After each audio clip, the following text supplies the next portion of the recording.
Lamar Jackson. We might as well give this guy the Lombardi Trophy. But unfortunately, right now, all I have for him is my 9th grade gym class trophy, which was made from the finest plastic you will find. The Giants and Jets put on a classic. But the reality of it is, both teams suck and it doesn't really matter. Sam Darnold went as far to say that the Jets have a legitimate chance to make the playoffs. I thought Antonio Brown was a clown. Boy, did we learn something yesterday. And how about them Tennessee Titans? You all said we couldn't do it. And that blocked field goal came right in. How about this for your NFL Week 10 review?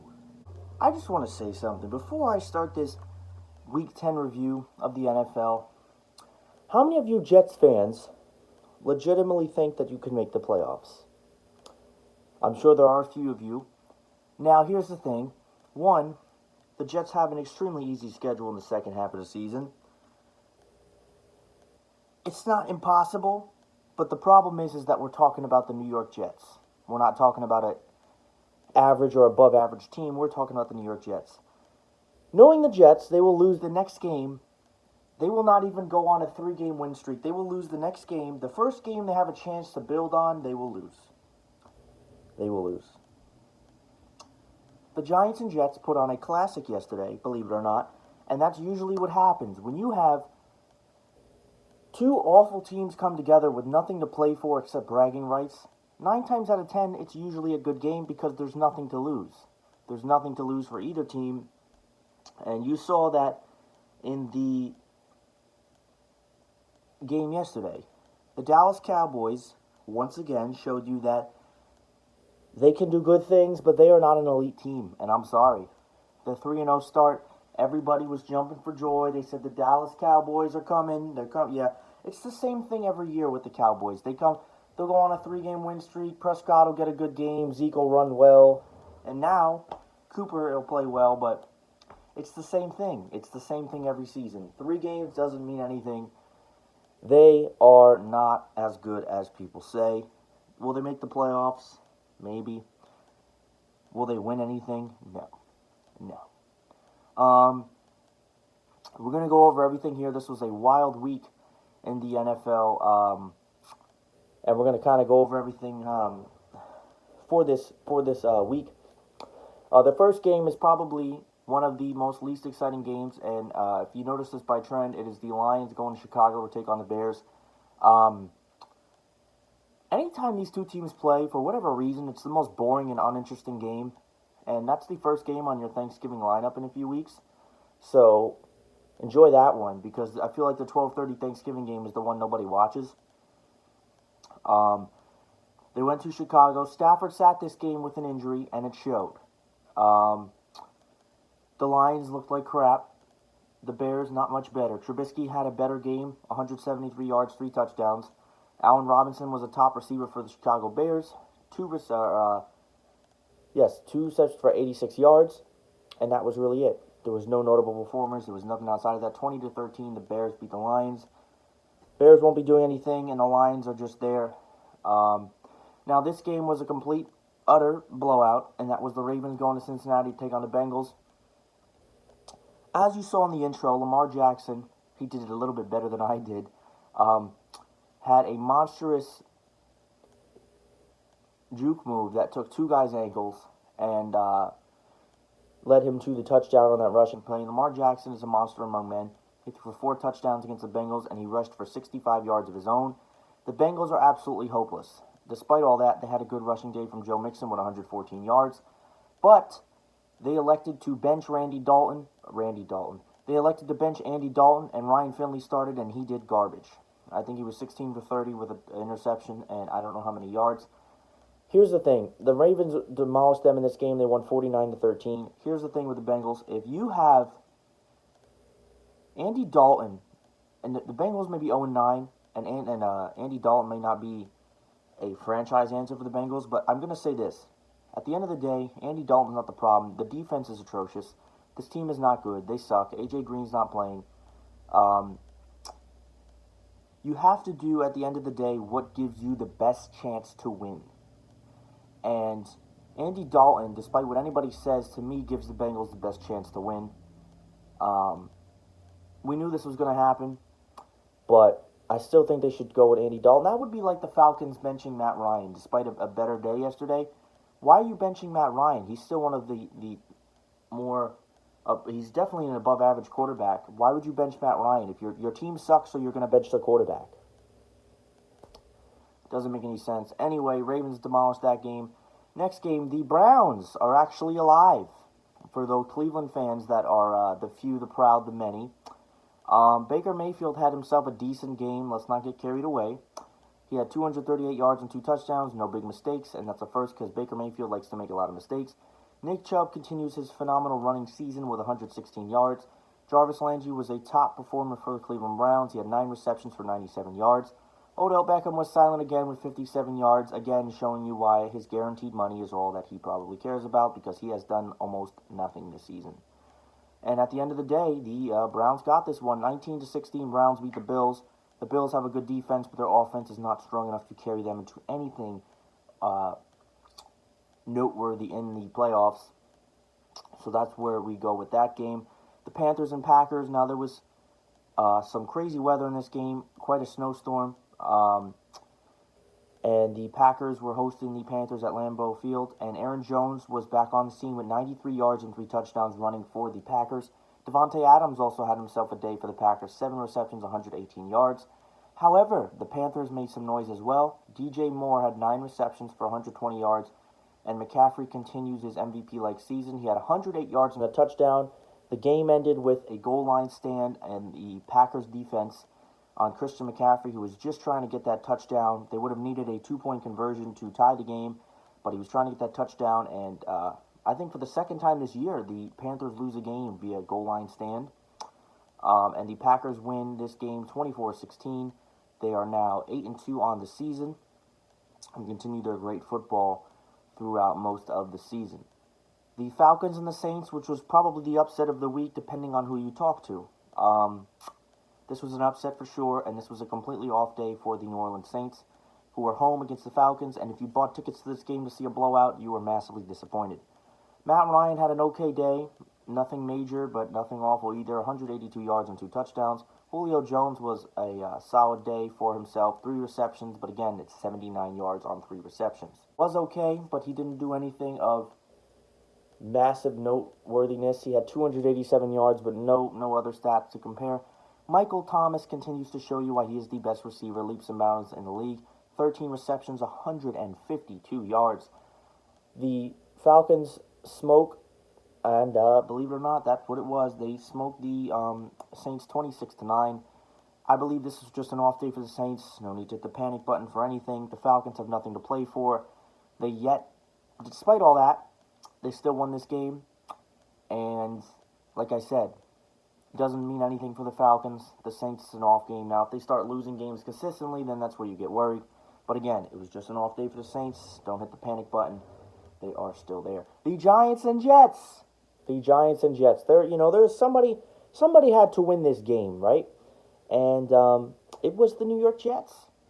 Surprisingly, this was a entertaining game. I wouldn't say it was a great game because there was a lot of mistakes. The Battle of New York was actually good, though. Sam Darnold was okay. He wasn't amazing. He had 230 yards and a touchdown, but he was heavily outmatched by the other quarterback, Daniel Jones, who had himself 308 yards and 4 touchdowns on the day. Darius Slayton was dominant in this game. He had 11 receptions for 121 yards. And we saw a Demaryius Thomas appearance for the Jets, 6 receptions and 84 yards for the Jets. Le'Veon Bell got a touchdown, but he doesn't do much else because he's been a super disappointment for the New York Jets all season long. The Jets win 34-27, and Sam Darnold said after the game that they could still make the playoffs.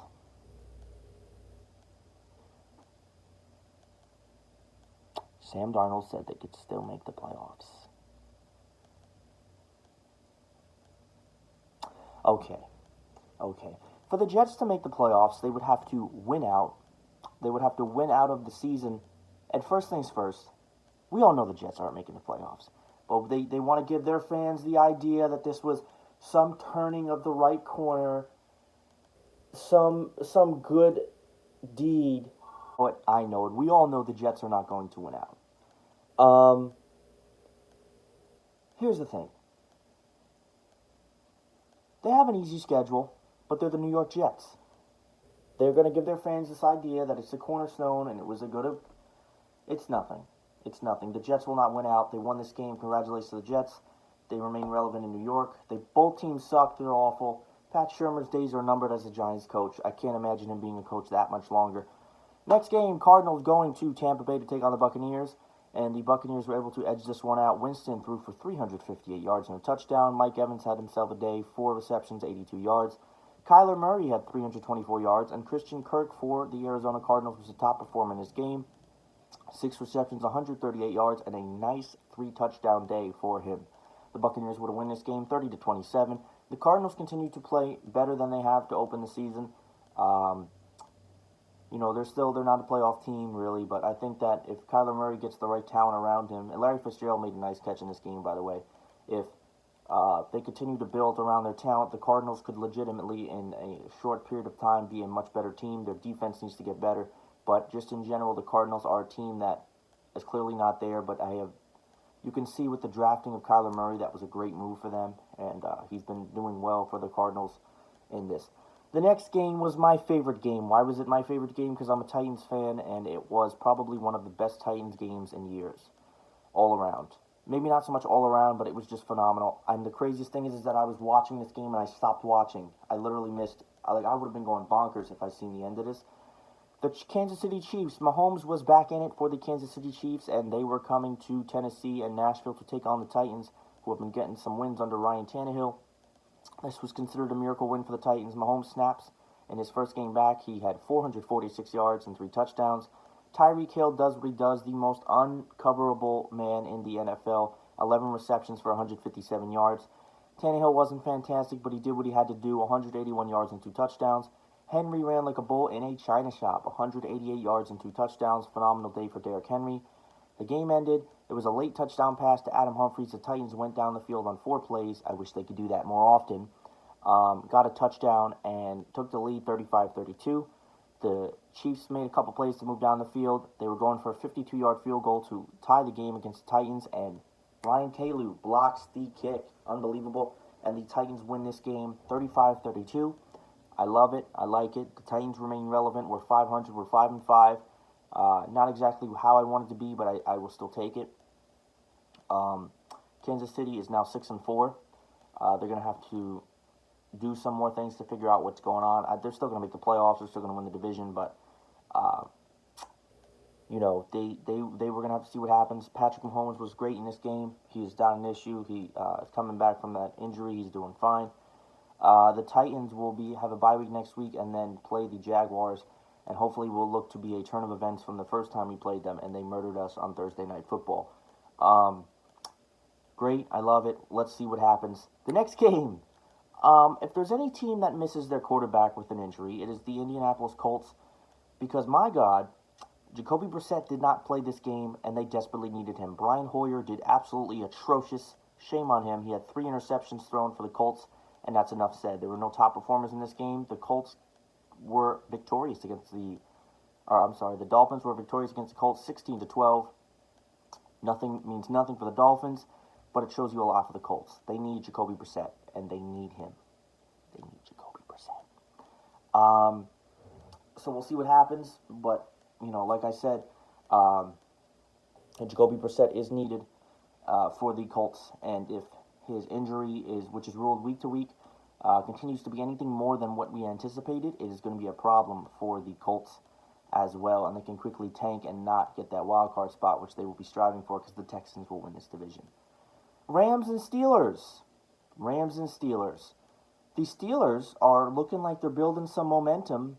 Are they going to make the playoffs? I doubt it. But the Rams are going to have to look themselves in the mirror. The Rams are traveling to Heinz Field in Pittsburgh to take on Clear to everybody that the Rams looked awful in this game. Jared Goff had a couple picks. Despite all that, he had 243 yards. Robert Woods got 7 receptions for 95 yards for the LA Rams. Gurley only had 73 yards. Jameis Winston, oh my God. James Washington made an appearance for the Steelers, 6 receptions and 90 yards. Steelers looking to build momentum. 17-12, the Steelers beat the Rams.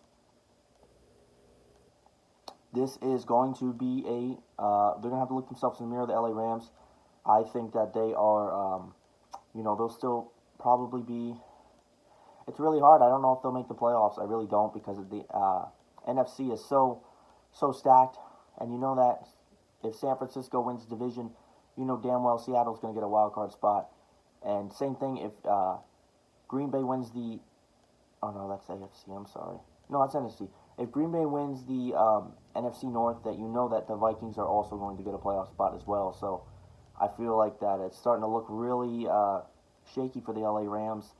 The final game of your NFL Sunday was the Vikings going to Dallas to take on the Cowboys, and I absolutely love this.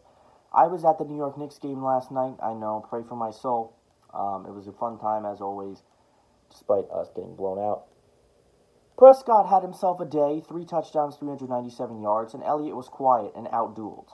If Ezekiel Elliott has been the best running back in the NFL in recent years, he may have handed the torch to Dalvin Cook. Dalvin Cook outran him, 97 yards, and he also added 86 receiving yards and 2 touchdowns. Cooper went off for the Cowboys, 11 receptions, 147 yards. Cousins had himself a decent game, 220 yards and 3 touchdowns. Like I said, when it was said and done, the Vikings were to win this game 28-24. The Cowboys are playing. I'm not quite sure who they play next. But like I said, we're going to see where it goes from here. The Cowboys really, I know they played a tough team, but we're going to have to see, because they're so inconsistent, and them and the Eagles are both inconsistent as well, so I don't really know what you're going to get from either of those teams. But as far as everything else goes, Ezekiel Elliott didn't really have much. I think he only had 47 yards, maybe 50 yards rushing in this game. Yeah, that's pretty much that. So yeah, that is where, and your final game of the week is going to be tonight, and it is probably going to be one of the best Monday Night Football games in years. The Seattle Seahawks and the San Francisco 49ers. How great the Seahawks have been playing against the 49ers, who are undefeated. I think that we could legitimately see the 49ers' first loss tonight, potentially, but I wouldn't be surprised to see them remain undefeated either. This has been your NFL Week 10 review. Thank you to everyone for watching.